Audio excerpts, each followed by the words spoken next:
हाँ बच्चों, तो है कि जो थ्री डायमेंशनल स्ट्रक्चर को अगर आपको पेन पेपर में रिप्रेजेंट करना हो तो पेन पेपर तो 2D होता है सर, कैसे रिप्रेजेंट करेंगे?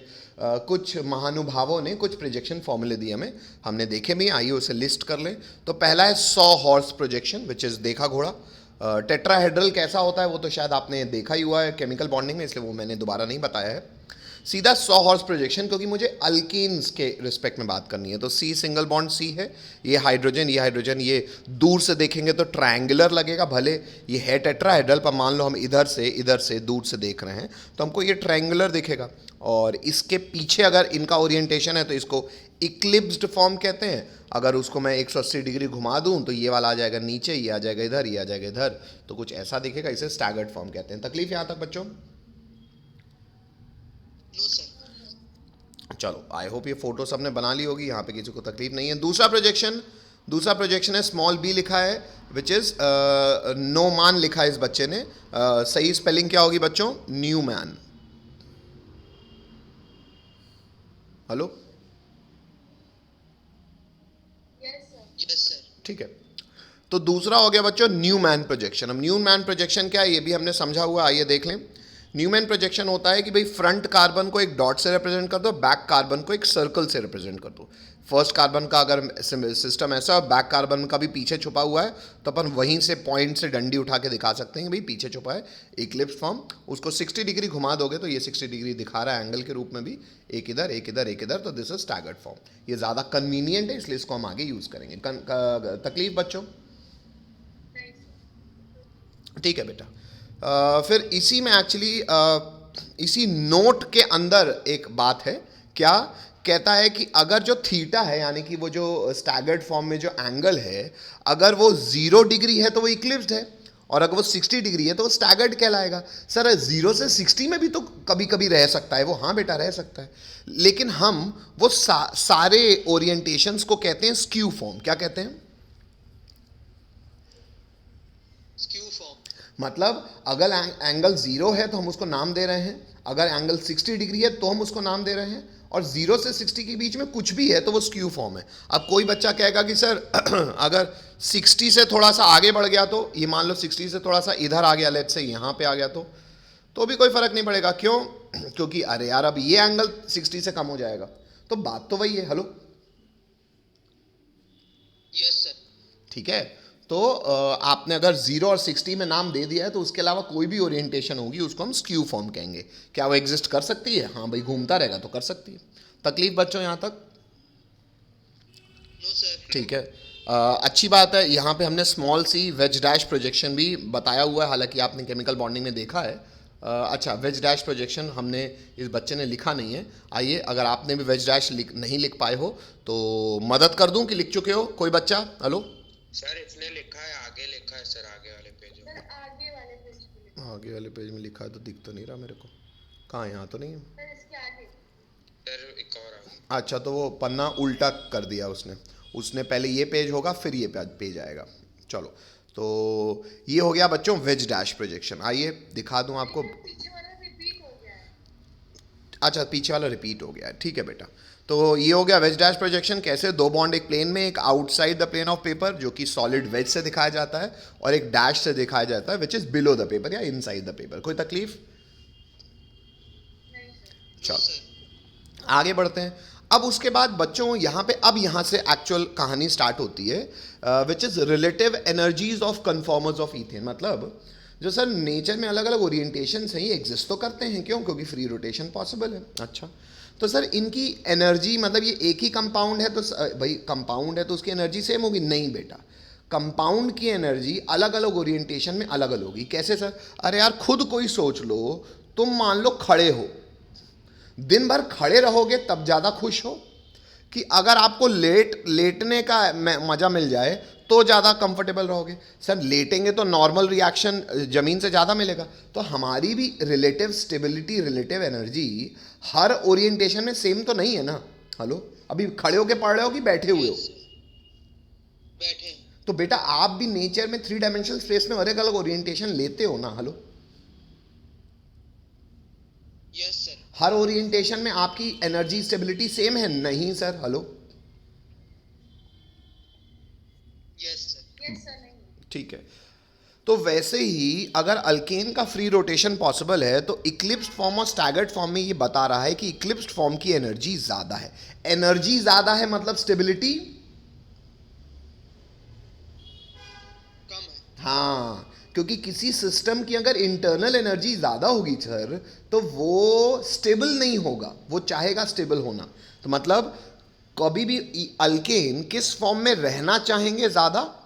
इक्लिप्स, सॉरी यहाँ इस बच्चे नाम नहीं लिखा हुआ है कि अच्छा नाम पहले से यहाँ लिखा नहीं है पर हमें पता है क्या फॉर्म कहलाता है, स्टैगर्ड फॉर्म। हेलो,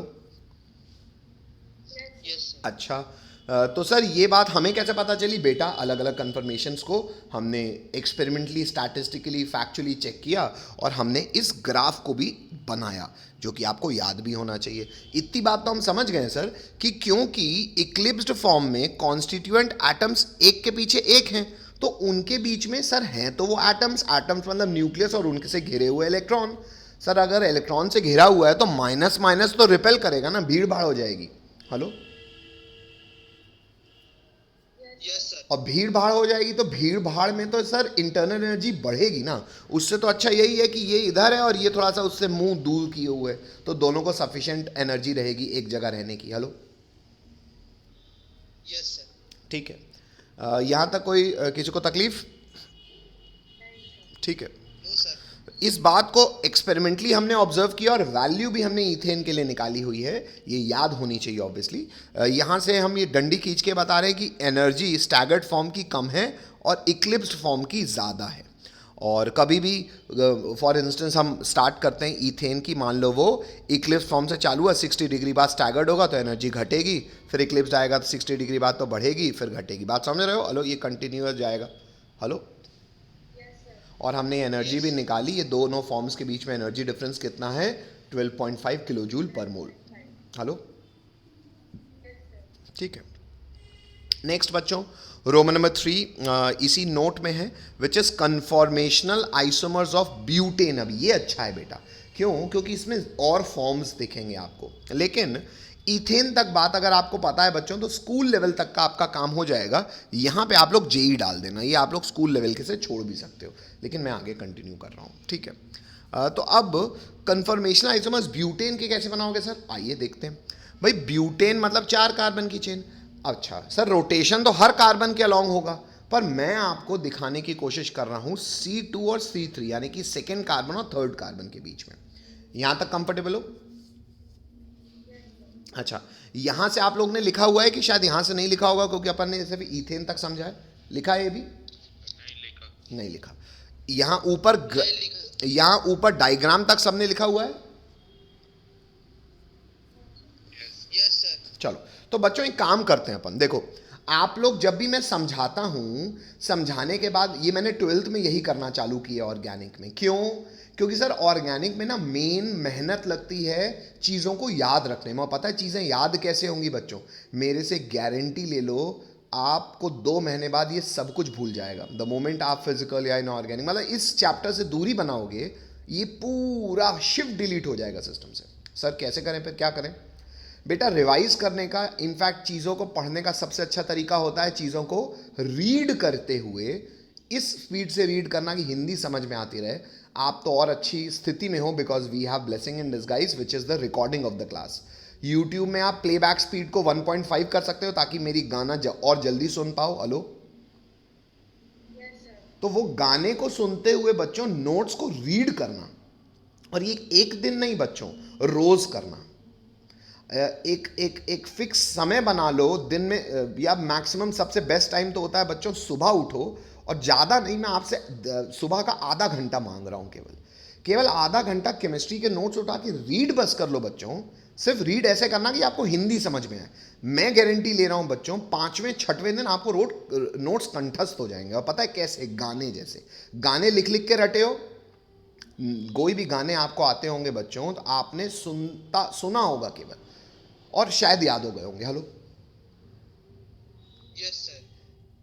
इस प्रोसेस से बच्चों सबकॉन्शियस याद करता है। तो प्लीज़ ऑर्गेनिक में तो बच्चों इस चीज़ को फॉलो करो। और शायद इसका फ़ायदा आपको बहुत जल्दी दिखेगा, है ना। तो अभी मैं फ़िलहाल यही कर रहा हूँ मैं, क्योंकि भाई मैं पूरा समझाता हूँ फिर मैं चुप हो जाता हूँ कि आप लिखते हो, तो वो टाइम हम क्लास में लैग ना करें। ये पीडीएफ तो मैंने आपको ग्रुप में डाली दी है ना, हेलो, ठीक है।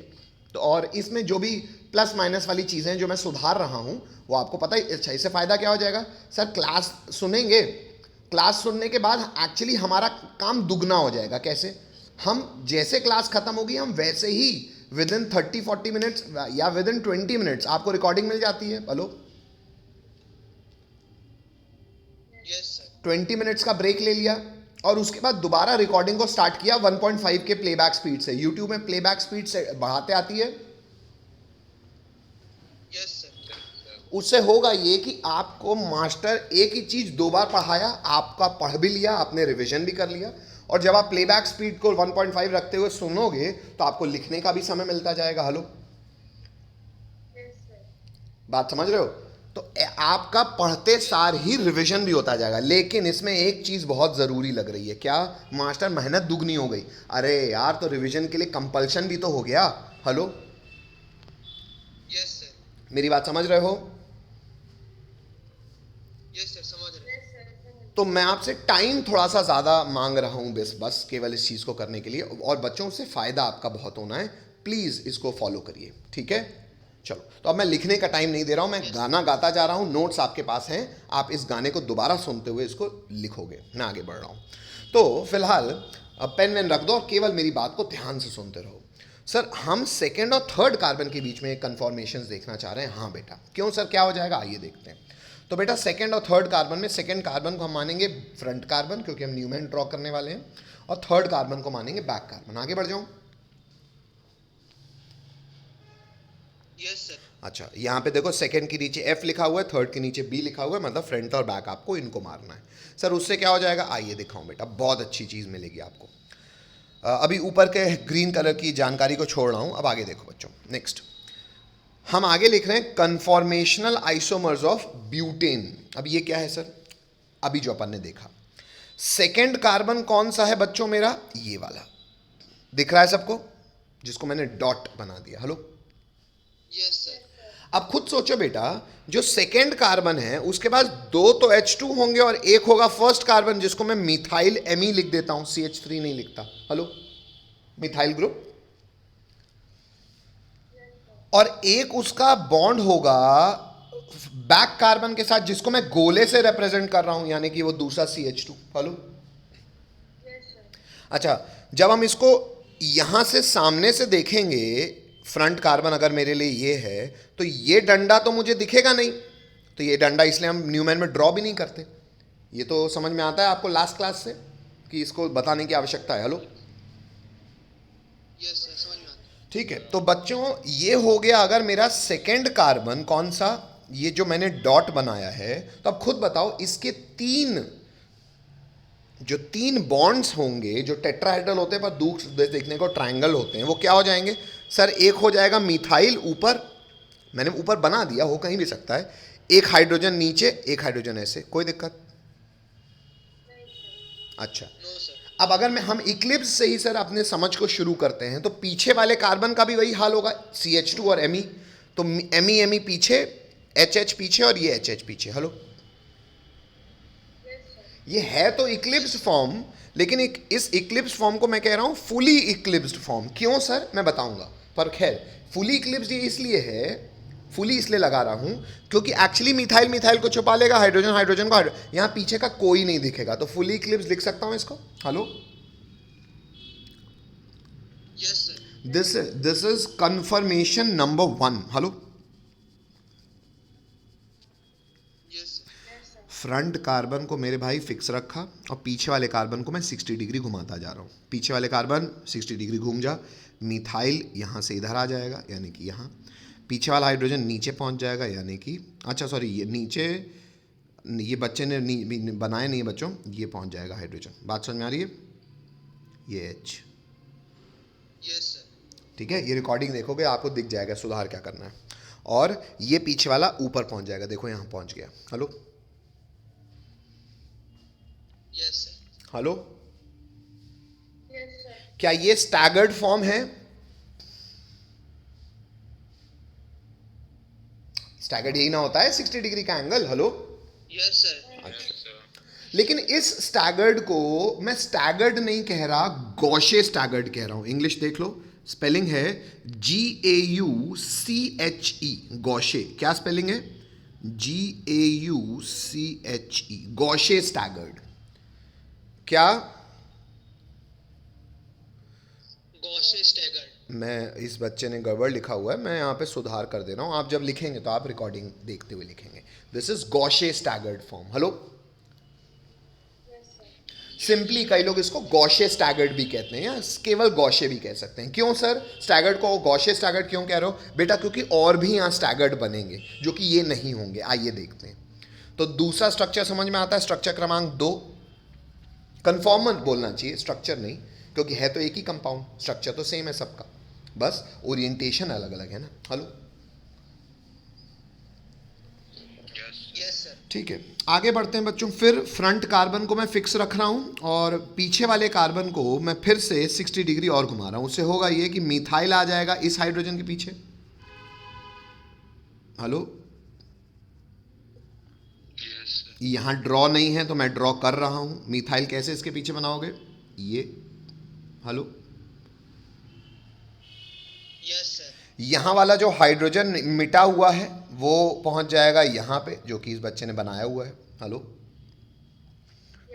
और ये वाला हाइड्रोजन पहुंच जाएगा ऊपर वाले के पीछे, यानी कि ये जो इस बच्चे ने बनाया हुआ है। Hello, yes sir. अच्छा सर, ये भी तो इक्लिप्स्ड हो गया। हाँ, लेकिन आप गौर करो बच्चों, ये मिथाइल तो हाइड्रोजन को छुपा लेगा, लेकिन ये आगे वाला हाइड्रोजन क्या मोटे वाले मिथाइल को पीछे छुपा पाएगा? नहीं। हेलो, तो बेटा ये इक्लिप्स्ड जरूर है, पर ये ना पहले वाले से अलग है, इसलिए पहले वाले को मैंने अगर फुली इक्लिप्स्ड कहा था तो इसे मैं पार्शियली इक्लिप्स्ड कह रहा हूं। कोई तकलीफ? No sir. यहां तक कंफर्टेबल है सारे? चलो यस सर। आगे बढ़ रहा हूं बच्चों में। नेक्स्ट, आगे सर फिर फ्रंट कार्बन को फिक्स रखो, बैक कार्बन को हम तब तक करते रहेंगे जब तक हम जहां थे वहां तक ना पहुंच जाए, यानी कि पहले स्ट्रक्चर तक। ठीक है, तो अभी आगे बढ़ते हैं। फिर बेटा 60 डिग्री घुमाएंगे। हाँ, मेरी आवाज आ रही है बच्चों? यस सर, आ रही। चलो, फिर एक्चुअली वहां से वो ऊपर वाला है, ऊपर से हमने शुरू यहां से किया है ना, क्योंकि फोर्थ यहाँ है, आपको दिख रहा होगा वो 6 ऊपर जगह नहीं, तो आप भी कोई बात भी नहीं होगी, आप भी नेक्स्ट लाइन से ऐसे 60 डिग्री घुमाइएगा और अब वहाँ से शुरू करते हैं इधर। एक बार मैं आपको वो याद दिला दूँ, मैं अलग से ब्लू पेन से बनाता जाता हूँ जो पिछला था। पिछला क्या था बच्चों? सर मिथाइल यहाँ था, तो मिथाइल वहाँ से शिफ्ट होके और एक हाइड्रोजन यहाँ था और एक हाइड्रोजन ऊपर था। याद है इतना सबको? यस सर, याद है। अच्छा, तो वो मिथाइल यहाँ से पीछे वाला ही घुमाना है सर, आगे वाला तो फिक्स है, तो इसको यहाँ घुमा दो तो मिथाइल इधर आ जाएगा। कोई तकलीफ? हटा दो यहाँ से। No sir. हाइड्रोजन 60 डिग्री घूम के इधर से ऊपर पहुँच जाएगा, हटा रहा हूँ यहाँ से। और ये जो पीछे वाला ऊपर वाला हाइड्रोजन था वो छुप के बाजू में आ जाएगा, बाजू में आ गया। हेलो, ये यस सर। अच्छा, क्या ये भी स्टैगर्ड है? हाँ सर, लेकिन इस स्टैगर्ड में आप देखो जो दो बल्की ग्रुप्स हैं ना, बल्की ग्रुप्स मतलब जो भी फ्रंट कार्बन और बैक कार्बन का बल्की ग्रुप कहाँ है जो सबसे ज्यादा रिपल्शन कर रहा होगा? मिथाइल ग्रुप है।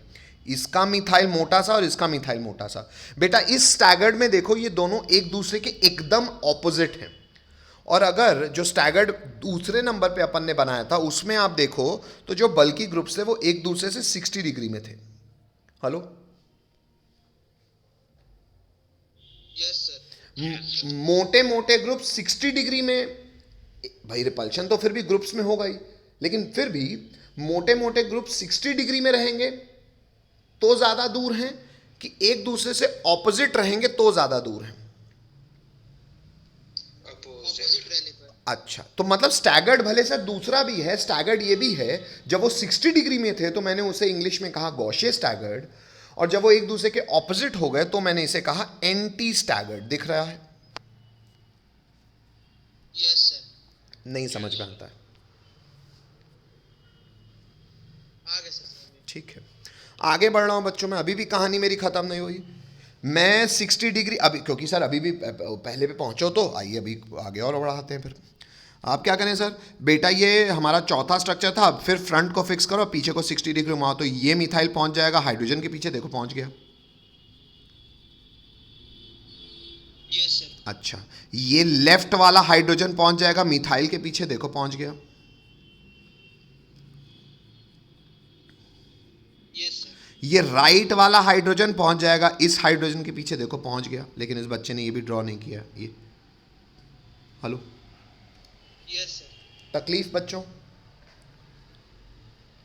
No sir. अच्छा, ये लेकिन फिर से वही हो गया, अगर पूरा पूरा छुप रहा था तो, अगर पूरा पूरा छुप रहा था तो फुली इक्लिप्स था, फुल्ली एक्लिप्स्ड। अगर आधा अधूरा छुप रहा है तो ये भी पार्शियली इक्लिप्स्ड ही है। मतलब ये थर्ड जैसा ही है। Hello, yes sir. तो इसका नाम भी पार्शियली इक्लिप्स्ड है। अच्छा, अब आगे बढ़ो सर, फिर से वही करो बेटा, क्या फ्रंट को फिक्स रखो, पीछे को 60 डिग्री घुमाओ, आओ घुमाएं सर। पीछे वाला ये मिथाइल है सर, ये बाजू में लेफ्ट में आ जाएगा, देखो आ गया। तकलीफ? ये पीछे वाला हाइड्रोजन राइट में आ जाएगा, आ गया। ये जो पीछे छुपा हाइड्रोजन जो यहाँ ड्रॉन नहीं है वो नीचे आ जाएगा, आ गया। हेलो, हालांकि इस बच्चे ने इसको कैसे बनाना चाहिए था बच्चों आप लोग को, ये हाइड्रोजन केवल यहाँ से उसने पूरी डंडी खींची हुई है। हेलो, क्योंकि पीछे वाला है ना यस सर। भाई, केवल यहाँ डंडी, ये डंडी और ये डंडी। Hello, yes sir. बोलना पड़ेगा सबको, यस सर। ठीक है। जब आप ये देखते हुए बनाओगे तो और बल्कि अच्छा है, आपके पास समय भी ज़्यादा रहेगा तो आप सुंदरता से और अच्छे से बना पाओगे। अच्छा, आइए इसको देखें। यहाँ पे भी बल्कि ग्रुप्स यानी कि ये जो मिथाइल हैं ये एक दूसरे से 60 डिग्री में है। ये स्टैगर्ड ज़रूर है, पर कैसा स्टैगर्ड होगा बच्चों? गॉशे की एंटी, गॉसे स्टैगर्ड। हाँ ये भी सर वैसा ही है, तो इसे भी गॉशे स्टैगर्ड कहेंगे। ये हो गया स्ट्रक्चर क्रमांक 6, कन्फॉर्मर क्रमांक 6। तकलीफ? No sir. सबको बोलना पड़ेगा बच्चों, यहाँ तकलीफ हो तो पूछ लो। No sir. अच्छा, अभी आगे क्यों नहीं बनाएंगे सर? अब खुद सोचो, आगे मैं ड्रॉ नहीं कर रहा हूं पर आप लोग खुद सोचो। अब गॉशे स्टैगर्ड से पीछे वाले को 60 डिग्री घुमाओ, मिथाइल के पीछे आ जाएगा, हाइड्रोजन के पीछे आ जाएगा, ये वाला जो हाइड्रोजन पीछे आ जाएगा। Hello, yes sir. Hello, yes sir. अच्छा, ये जो गॉशे स्टैगर्ड है बच्चों, ये वाला ये स्ट्रक्चर इस बच्चे ने गलत बनाया हुआ है। क्यों? आइए मैं आप लोग के लिए फिर बना दूं भाई। ये फ्रंट बैक कार्बन, ये फ्रंट कार्बन के मैं अलग से बना दे रहा हूँ। फ्रंट कार्बन के ऊपर क्या आएगा बच्चों? मिथाइल, इधर क्या आएगा? हाइड्रोजन, इधर क्या आएगा? हाइड्रोजन। तकलीफ? No sir. बैक कार्बन का एक मिथाइल यहाँ है सर, एक हाइड्रोजन यहाँ है सर, और एक हाइड्रोजन नीचे है सर। हेलो, ये एक्चुअली छठवां स्ट्रक्चर है which is gauche staggered. Hello, yes sir. अब खुद सोचो, ये जो पीछे रेड वाला है वो मिथाइल के पीछे, रेड वाला हाइड्रोजन काले वाले हाइड्रोजन पीछे, रेड वाला हाइड्रोजन काले वाले हाइड्रोजन पीछे, पहुंच गए वापस फुल इक्लिप्स में। यस सर, पहुंच गए। मतलब 6 कन्फॉर्मर्स बस बनेंगे। Hello, yes sir. तकलीफ बच्चों यहां तक? No sir. किसी को भी अगर यहाँ तक कुछ भी पूछना हो तो पूछ लो, क्योंकि फिर मैं रिकॉर्डिंग मीटिंग आईडीएम नहीं भेज रहा हूँ। यहाँ तक मेरा काम हो गया, आगे बढ़ जाऊँ? Yes sir. चलो, कनिका आप अभी आए हो, समझ में आता है, आगे बढ़ जाऊँ?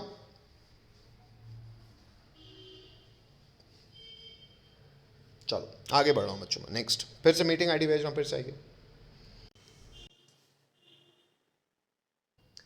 जेई में हो या नीट में हो, जो बहुत भारी मात्रा में पूछा जाता है वो इनकी रिलेटिव स्टेबिलिटी पूछी जाती है हमको। अब ये देखो, इस बच्ची ने बड़ी सुंदरता के साथ, लेकिन फिर भी कुछ कमी है इसके स्ट्रक्चर्स में, पर वो मैंने आपको ठीक करवा दी है।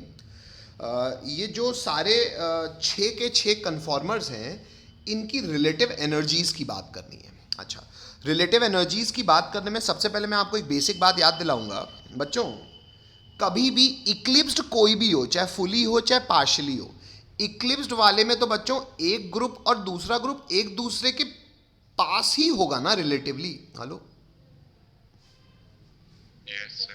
तो कोई भी इक्लिप्स्ड हो, चाहे फुली हो चाहे पार्शली हो, आप खुद बताइए क्या उसके केस में इंटरनल एनर्जी ज्यादा रहेगी कि गौशे, सॉरी स्टैगर्ड वाले के केस में, अब स्टैगर्ड गौशे हो या स्टैगर्ड एंटी हो, कोई भी इक्लिप्स्ड और कोई भी स्टैगर्ड में से कौन, किसके केस में इंटरनल एनर्जी ज्यादा होगी बच्चों, इक्लिप्स्ड वाले में कि स्टैगर्ड वाले में? एक्लिप्स्ड। यहां तक तकलीफ है किसी को? क्योंकि होगी बेटा, इक्लिप्स में लोग पास पास होंगे तो भीड़ भाड़ ज्यादा होगी सर, रिपेल ज्यादा करेंगे। Hello, yes sir. अच्छा, परिवार में खुद में ही अगर आपस में भेड़ भिड़ान हो तो बेटा ऐसे परिवार की तो इंटरनल एनर्जी बहुत ज्यादा होगी, स्टेबिलिटी बहुत कम होगी। Hello, yes sir. अच्छा बेटा, अब ये जो मैं रिपल्शन कह रहा हूं ना, ये रिपल्शन को टेक्निकल भाषा में हम लोग कहते हैं, ये आपको ऊपर बुक मार्क में लिखा हुआ है, इसे मैं बुक मार्क कहता हूं, इसे हम लोग कहते हैं बच्चों टॉर्सियोनल स्ट्रेन। क्या कहते हैं? TORTIONAL, strain. Torsional strain. ठीक है, टॉर्शियोनल स्ट्रेन जीरो कब होता है बच्चों? जो आपस की भीड़ भाड़ के होने के कारण जो स्ट्रेस है वो तो सर तब होगा ना जब एक दूसरे के पास भिड़े रहेंगे, यानी कि इक्लिप्स्ड वाले केस में होंगे। तो सर टॉर्सियोनल स्ट्रेन अल्केन्स के केस में जीरो कब होता है? जब वो अपने बेस्ट पॉसिबल ओरिएंटेशन में होते हैं। बेस्ट पॉसिबल ओरिएंटेशन क्या है बेटा? स्टैगर्ड का। क्यों? क्योंकि हम यहां वाले से 60 डिग्री में हैं और यहां वाले से भी 60 डिग्री में, इससे बेस्ट ओरिएंटेशन तो नहीं हो सकता ना। Hello, no sir. और ये जो इनके बीच के एंगल को, जिसको मैंने थीटा बोला था आपको, उसको हम टेक्निकल भाषा में कहते हैं डायहेड्रल एंगल। क्या कहते हैं? Dihedral angle. तो मैंने वही बात आपको जानकारी ऊपर दी है कि ये जो आपस में भेड़ भिड़ान है इसे टॉर्सियोनल स्ट्रेन कहते हैं। ये जीरो होगा कब? When dihedral angle is 60 degree. ये बात समझ में आती है? Yes sir. ठीक है, ब्यूटेन के केस की ये सारी जानकारी को मैंने जेई डलवा दिया है ना, तो बोर्ड्स में आप ये छोड़ भी सकते हो। अब इतनी बात तो हो गई सर कि हर इक्लिप्स्ड की एनर्जी ज़्यादा होगी किसी भी प्रकार के स्टैगर्ड से। अब आइए थोड़ा सा स्टैगर्ड में आपको एक बात कह दूं, शायद आपको एहसास हो ही गया होगा। आइए उस एहसास को मैं लिखित रूप से दिखा दूं। जो फोर्थ है बच्चों, यानी कि जो एंटी स्टैगर्ड फॉर्म है, उसमें इंग्लिश लिखी है कि इसमें लिखा है has minimum torsional strain. Minimum क्यों? क्योंकि एक तो स्टैगर्ड है, ऊपर से जो बल्की ग्रुप है ना वो एक दूसरे से मैक्सिमम दूरी में है। इससे बेस्ट ओरिएंटेशन ब्यूटेन के केस में नहीं हो सकता। Hello, yes sir. अच्छा, तो वहीं पे यहां लिखा है बेटा कि जो एंटी स्टैगर्ड, ये सबसे ज्यादा स्टेबल होगा, इसको लिखने के लिए इसने कहा है has minimum torsional strain gauche, minimum torsional strain than gauche, और फुल स्टॉप बाद आप ये बात लिख लीजिएगा, also least van der Waals strain than gauche. अब वंडरवॉल स्ट्रेन क्या है बच्चों? वंडरवॉल स्ट्रेन क्या है? अच्छा, अभी बेटा जो टॉर्सियोनल स्ट्रेन था वो कब होता था? हेलो, टॉर्सियोनल स्ट्रेन कब होता था बच्चों? टॉर्सियोनल स्ट्रेन तब होता था जब ये एंगल और ये एंगल 60 डिग्री से कम हो। Hello, yes sir. तो टॉर्सियोनल स्ट्रेन तो बच्चों टेक्निकली हर स्टैगर्ड में बराबर होगा, लेकिन इसमें एक स्ट्रेन और कम है। कौन सा? उसे मैं कह रहा हूं वंडरवॉल स्ट्रेन। जैसे ये जो भाई इसके बीच में भी एंगल तो 60 डिग्री ही है, लेकिन ये बल्कि लोग हैं, इसे हम टेक्निकल भाषा में कहते हैं वंडरवॉल स्ट्रेन। क्या कहते हैं? जो ये बल्कि लोगों के भीड़ भाड़ में लगेगा, क्या कहते हैं?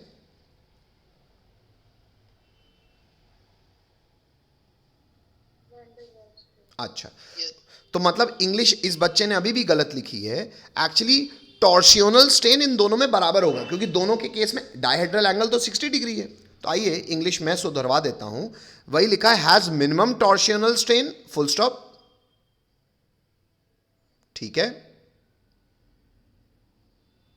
ठीक है। Yes sir. अच्छा, मिनिमम टॉर्शनल स्ट्रेन इसके लिए भी वैलिड है, गॉशे के लिए भी वैलिड है, तो इतनी इंग्लिश आप लिखेंगे ही क्या, हैज मिनिमम टॉर्शनल स्ट्रेन, और इनफैक्ट लिख देना एज गॉशे, मतलब टॉर्शनल स्ट्रेन इसमें और गॉशे में बराबर है। Hello, yes sir. बट आप इंग्लिश में लिखोगे but van der Waals strain, van der Waals strain is less than gauche. मेरी बात समझ में आ रही है? Yes sir. मतलब टॉर्शनल स्ट्रेन भले दोनों में सेम है, लेकिन वंडरवॉल स्ट्रेन जो बल्कि ग्रुप के और ज्यादा दूर होने के कारण है, उसे हम इंग्लिश में कह रहे हैं वंडरवॉल स्ट्रेन, वो किस में कम है, एंटी में कम है, किससे, गॉशे से। इसलिए सबसे स्टेबल कौन हो गया, anti staggered. Hello, yes sir. ये इंग्लिश यहां सुधार के लिख लोगे।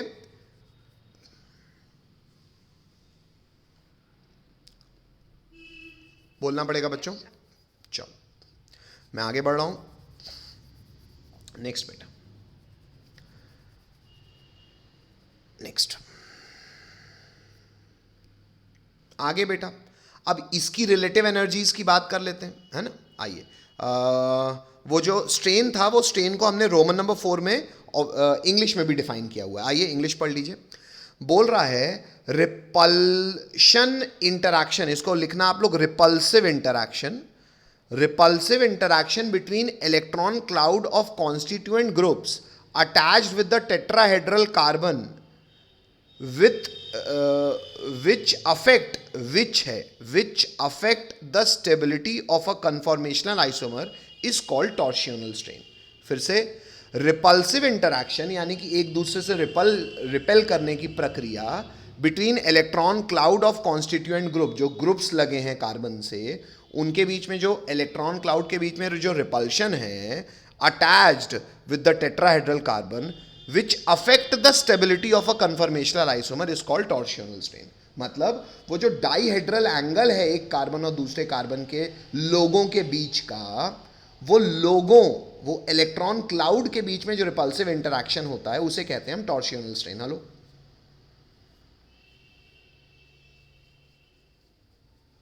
हेलो, अच्छा एक बार और इसको, एक काम करो, इसको व्हाइट बोर्ड में बेटा समझ लो,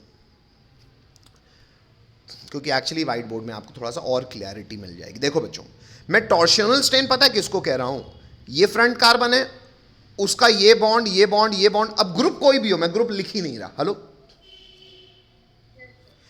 अच्छा, उसमें से ये इलेक्ट्रॉन क्लाउड है जो टेट्राहेड्रल कार्बन, और यहां जो भी ग्रुप हो उससे होगा, ये जो भी ग्रुप हो मुझे नहीं पता, ये जी है, ये इलेक्ट्रॉन क्लाउड की बात कर रहा हूं, ये काले वाले। हेलो, अरे है तो ये भी इलेक्ट्रॉन का बॉन्ड पेयर ना। हेलो, अच्छा, अब ये हो गया बच्चों, मान लो मेरा बैक कार्बन, इसका इलेक्ट्रॉन क्लाउड कैसे होंगे सर, इसके भी इलेक्ट्रॉन क्लाउड 3 होंगे, इसका केवल एक इलेक्ट्रॉन क्लाउड पे मैं गौर कर रहा हूं, इस पे ग्रुप जो भी हो, ये मान लो G1 है, ये G2 है, इसी तैसी कराए, ग्रुप से मुझे फर्क नहीं पड़ रहा, ग्रुप कोई भी हो, मैं ये रिपल्शन की बात कर रहा हूं बच्चों, ये वाला बॉन्ड पेयर और ये जो कार्बन के साथ जो भी ग्रुप लगा होगा। बेटा ये लाल वाला भी इलेक्ट्रॉन क्लाउड है ना। हेलो,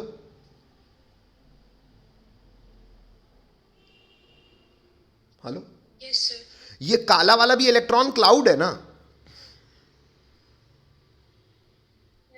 अच्छा, वैसे ये भी इलेक्ट्रॉन क्लाउड होगा ना, ये भी इलेक्ट्रॉन क्लाउड होगा ना, ये इलेक्ट्रॉन क्लाउड भी तो रिपेल करेगा किससे, अरे सर अपने पीछे इस वाले इलेक्ट्रॉन क्लाउड से, ग्रुप कोई भी लगा उससे फर्क नहीं पड़ रहा मुझे। हेलो, अब बताओ, जब ये एक दूसरे पे एकदम ऐसे चिपके रह जाएंगे, हैं तो इलेक्ट्रॉन क्लाउड, माइनस माइनस तो रिपेल करेगा। अच्छा, ये ओरिएंटेशन अच्छा कि ये वाला, फ्रंट को ऐसे रखो और बैक को ग्रुप जो भी हो ऐसे रखो, आप खुद समझो, ये इलेक्ट्रॉन क्लाउड और ये इलेक्ट्रॉन क्लाउड में रिपल्शन घटेगा ना। हेलो,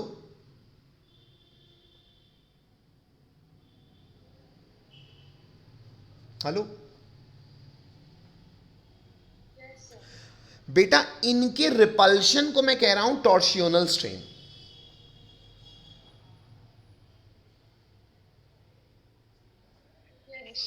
अब वंडरवॉल स्ट्रेन में किसको कह रहा हूं? अब यहां पे आप कोई ग्रुप लगा दो, ये हो गया ग्रुप G1, ये हो गया ग्रुप G2। ये ग्रुप्स के बीच में अब जो रिपल्शन होगा, इस रिपल्शन को मैं कह रहा हूं वंडरवॉल स्ट्रेन। मेरी बात समझ में आई? अब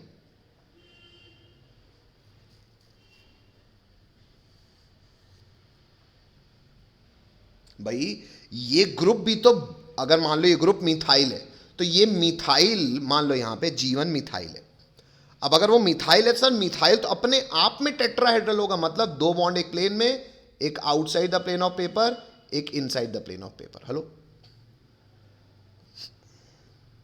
ये G2 भी मान लो कोई ग्रुप, लेट से मिथाइल है, तो ये कार्बन दो बॉन्ड एक प्लेन में, एक outside the plane of paper, एक inside the plane of paper. Hello,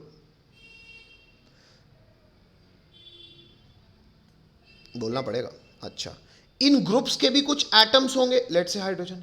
अरे सर, इन बल्कि ग्रुप्स के बीच में भी तो रिपल्शन होगा। इस रिपल्शन को मैं वंडरवॉल स्ट्रेन कह रहा हूं। ये काली और लाल लाइन, लाल, ये काला इलेक्ट्रॉन क्लाउड और लाल इलेक्ट्रॉन क्लाउड के रिपल्शन को मैं क्या कह रहा हूं? टॉर्सियोनल रिपल्शन। और ये ग्रुप्स के रिपल्शन को मैं क्या कह रहा हूं? Van der Waals repulsion. हेलो, मेरी बात समझ पाए? दो प्रकार के रिपल्शन क्यों हैं? अब बोलो, सबको बोलना पड़ेगा। अच्छा, ये सारी बात को जब से मैंने ब्यूटेन कहा है, मैंने जेई लिखवा दिया है ना, तो मैं चर्चा जरूर कर रहा हूं, पर बोर्ड्स में आपको ये नहीं पूछा जाना है। अच्छा, तो अब मुझे फिर से बताओ, स्टैगर्ड के केस में चाहे एंटी हो, सॉरी, चाहे गॉशे स्टैगर्ड हो चाहे एंटी स्टैगर्ड हो, दोनों के केस में टॉर्सियोनल स्ट्रेन तो बराबर है, क्योंकि 60 डिग्री में। अच्छा, लेकिन वंडरवॉल स्ट्रेन अगर ग्रुप्स बाजू बाजू में यानी कि गॉशे है तो ज्यादा होगा, और ऑपोजिट आ जाएगा, एंटी स्टैगर्ड हो जाएगा तो मिनिमम हो जाएगा। अब तकलीफ खत्म हुई? आइए अब वापस आपको इंग्लिश दिखा दूं। इंग्लिश आपसे कोई पूछने नहीं वाला है, बस आपकी समझ के लिए मैंने हालांकि समझा दिया आपको। आइए लिखवा भी दूं। कहता है repulsive interaction between electron cloud, किसके electron cloud? Of constituent groups attached with tetrahedral carbon. मतलब मैं उस काले डंडे की बात कर रहा हूं, क्योंकि ग्रुप कार्बन से जुड़ा है तो इलेक्ट्रॉन क्लाउड तो वो काला वाला होगा ना, उस ग्रुप और कार्बन के बीच का। which affects the stability of conformational isomer is called torsional strain. आगे, magnitude of torsional strain depends upon the dihedral angle of rotation about C single bond C, and the angle is termed as torsional angle or dihedral angle. अच्छा, इसने सिर्फ torsional angle और torsional strain ही define किया हुआ है। Hello,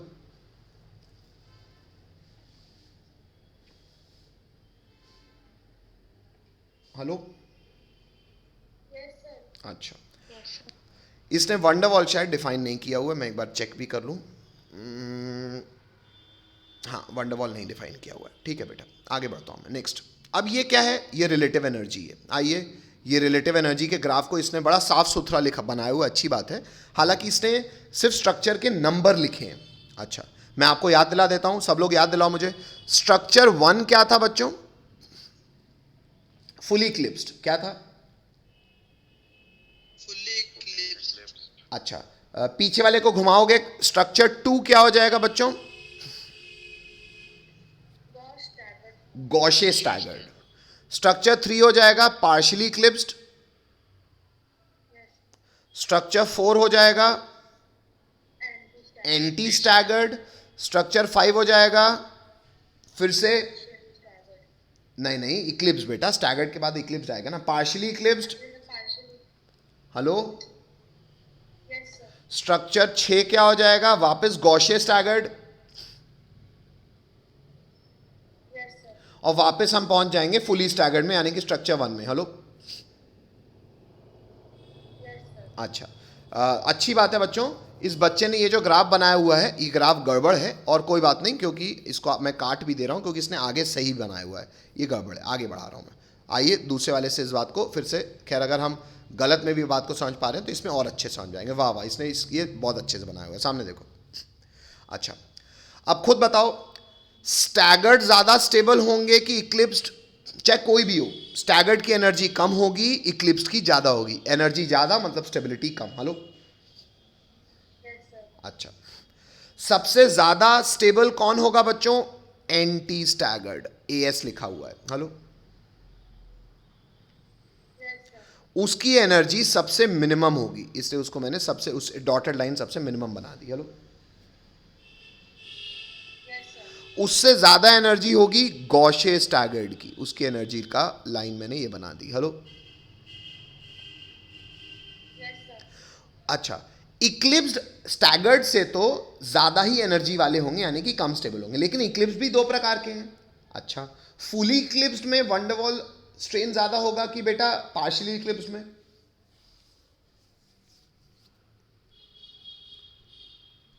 भाई fully eclipsed में बल्कि लोग एक दूसरे से एकदम मुंह भिड़ाए हुए हैं, तो ज्यादा रिपल्शन करेंगे ना। हेलो, बाकी लोगों, ठीक है, तो सबसे ज़्यादा एनर्जी किसकी होगी बच्चों? फुली इक्लिप्स्ड की। ये देखो उसकी एनर्जी का लाइन मैंने बना दी। और स्टैगर्ड से ज़्यादा है लेकिन फुली इक्लिप्स से कम है किसकी? पार्शियली इक्लिप्स्ड की। अब देखो ये ग्राफ आपको ज़्यादा अच्छा लग रहा होगा। ये चार एनर्जी के लेवल बना दिए पहले इस बच्चे ने। हेलो, अच्छा, अब देखते हैं बच्चों, हम शुरुआत कहाँ से की है बच्चों?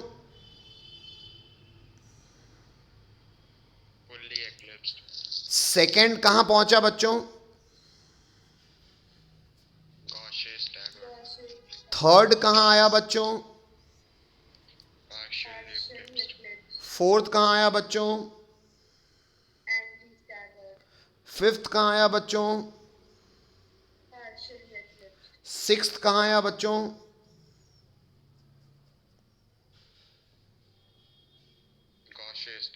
वापस कहां पहुंच गए इसके बाद? रिपीटिशन जहां चालू हो गया वहां रुक गए। हेलो बच्चों, बोलना पड़ेगा। ये रिलेटिव एनर्जी का ग्राफ समझ में आता है? चलो, हटा रहा हूं बच्चों, बढ़िया।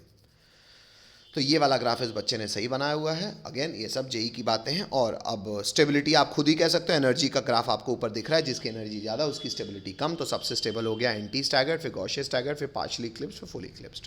कोई तकलीफ? चलो, कन्फर्मेशन आइसोमर में और ज़्यादा एक आखिरी बात रोमन नंबर 6 के रूप में मैं करना चाह रहा हूं, और ये बात है बच्चों, इन जनरल हमेशा स्टेबिलिटी ऑर्डर क्या रहता है? यही रहता है। क्या रहता है?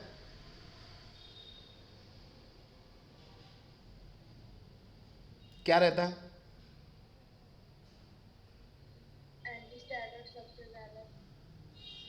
एंटी स्टैगर्ड सबसे ज्यादा, उससे कम गॉशे स्टैगर्ड, उससे कम पार्शियली इक्लिप्स्ड, और सबसे कम फुली इक्लिप्स्ड। हेलो, ठीक है, इन जनरल ट्रेंड ये रहता है बेटा, पर इन जनरल हमेशा नहीं। क्यों सर? एक्चुअली बच्चों इन दोनों में कोई दिक्कत नहीं, ये तो हमेशा वैलिड है।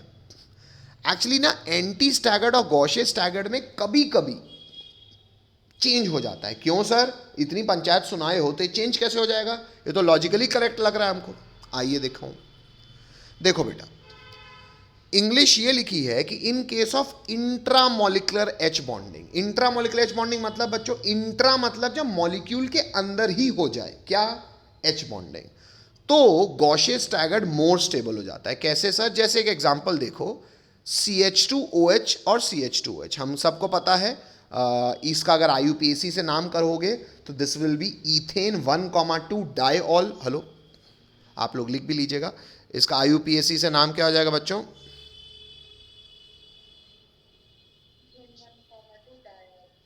लेकिन ये अपने जनरल नाम से फेमस है बच्चों, इसे कई लोग ग्लाइकॉल भी कहते हैं और विसनल, ऐसे ये चलो छोड़ दो, ये मत लिखना। इसे लोग ग्लाइकॉल भी कहते हैं। क्या कहते हैं?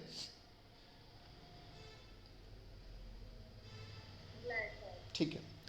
अब ये ग्लाइकॉल के केस में समझो बेटा, ऐसे केसेस में आप देखना कि गॉशे स्टैगर्ड, अच्छा ये पूरी जेई की बात है बेटा, ऐसे केस में गॉशे ज़्यादा स्टेबल हो जाता है। क्यों? सामने देखो, ये हमने बनाया, जो ग्रुप है इसका OH, OH ही ऑपोजिट है, मतलब ये एंटी स्टैगर्ड हो गया। हेलो,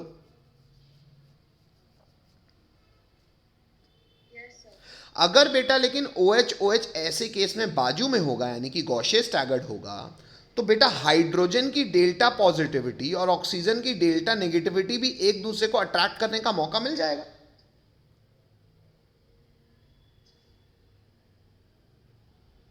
हेलो, तो यहां पे बेटा एक्चुअली हमने गॉसियन स्टैगर्ड को कम स्टेबल क्यों कहा था? क्योंकि ये दो ग्रुप्स जो थे वो एक दूसरे से भिड़ रहे थे। यहां तो उल्टा हो रहा है, ये दो ग्रुप्स एक दूसरे से भिड़ना छोड़ो, रिश्तेदारी निभा रहे हैं, बॉन्ड बना रहे हैं। देखो लाल लाल dot dot dot dot attraction दिख रहा है, ये एच बॉन्डिंग है। स्टेट्स ऑफ मैटर पढ़ा है हमने। एच बॉन्डिंग की औकात यानी कि एच बॉन्डिंग का अट्रैक्शन यानी कि एच बॉन्डिंग का स्नेह, एक दूसरे को अट्रैक्ट करने की क्षमता लगभग एक केमिकल बॉन्ड जितनी होती है। Hello,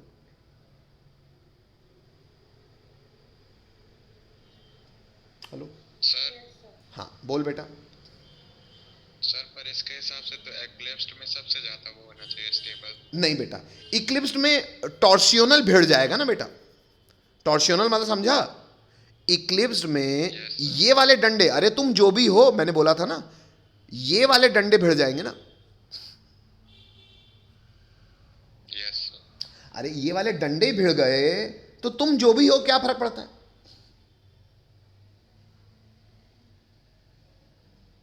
hello, okay sir. अरे भाई इसको ऐसे समझो, पिक्चर में पापा खानदान खानदान की लड़ाई है, दो ठो लैला मजनू अगर आपस में कुछ अट्रैक्शन कर भी लेंगे तो क्या फर्क पड़ेगा? गर्दन तो कटेगी। हेलो, सबकी उनकी भी शायद। हेलो, बात समझ रहे हो ना भाई?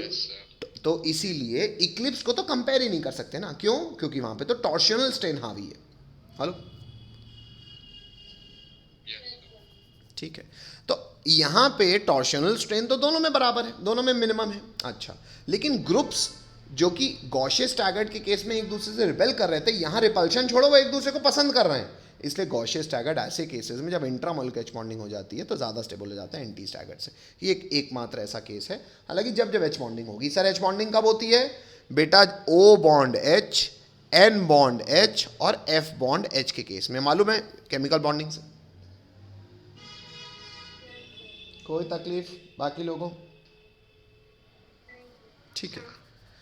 हालांकि आपको कुछ इंट्रामोलिकुलर एच बॉन्डिंग के केसेस, वैसे खैर JEE की बात करो तो इतना पर्याप्त है। हालांकि यहाँ मैंने ये बताया हुआ है, ये बहुत एकदम अच्छी बात हो गई है बेटा, ये आप छोड़ भी सकते हो, ये बहुत मतलब मेन से भी ऊपर की बात है।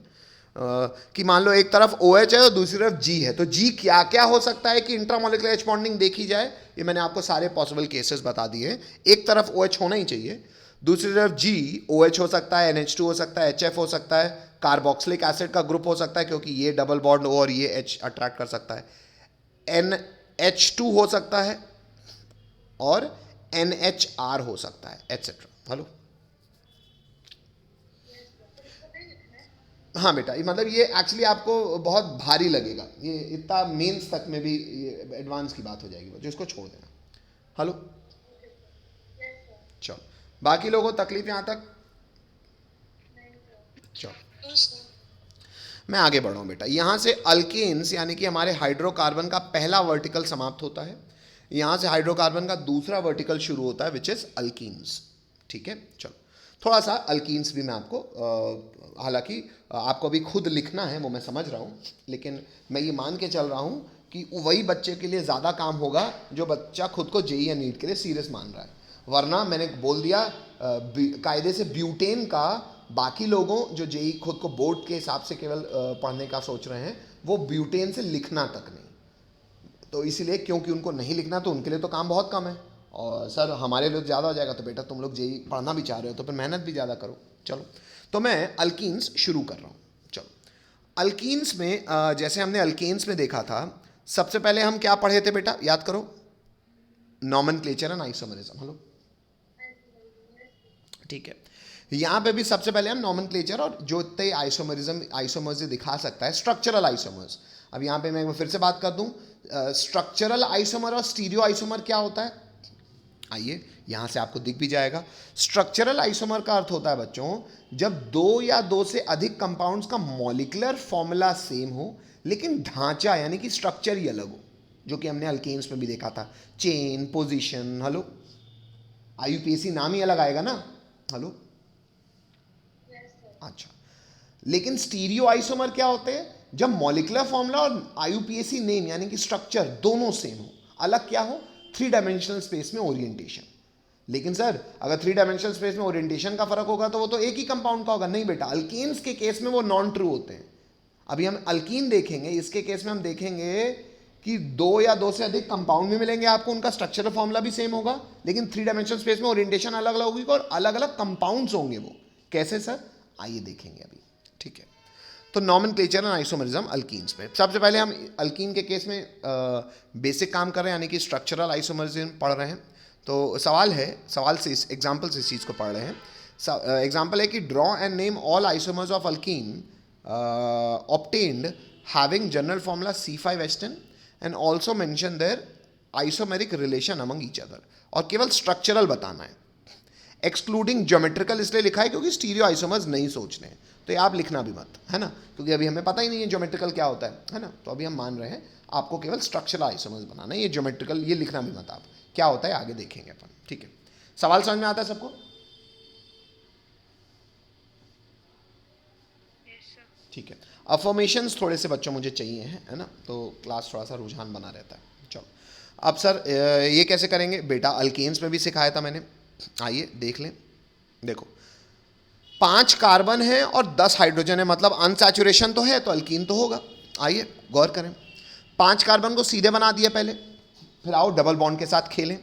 डबल बॉन्ड पहले मैंने यहां लगाया तो नाम क्या हो जाएगा बच्चों? नाम क्या हो जाएगा?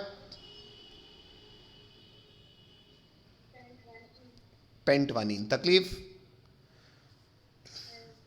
डबल बॉन्ड इन दोनों के बीच में लगा दिया तो नाम क्या हो जाएगा? डबल बॉन्ड मान लो मैं इन दोनों के बीच में नाम क्या हो जाएगा? नाम पेंट3इन हो जाएगा ना? क्यों नहीं होगा? क्यों?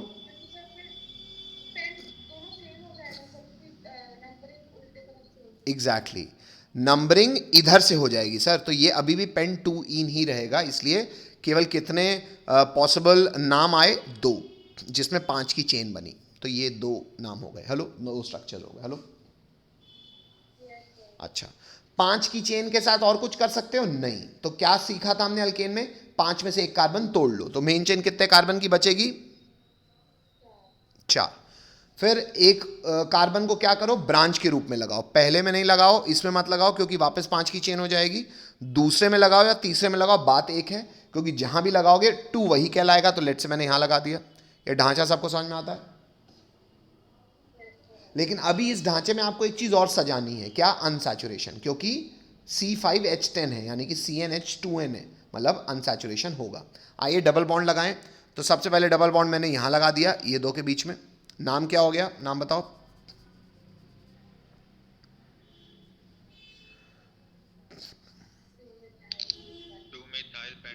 देखो आईयूपीएसी भी साथ साथ होता जा रहा है, 2 मिथाइल ब्यूटवनीन। तकलीफ यहां तक किसी को?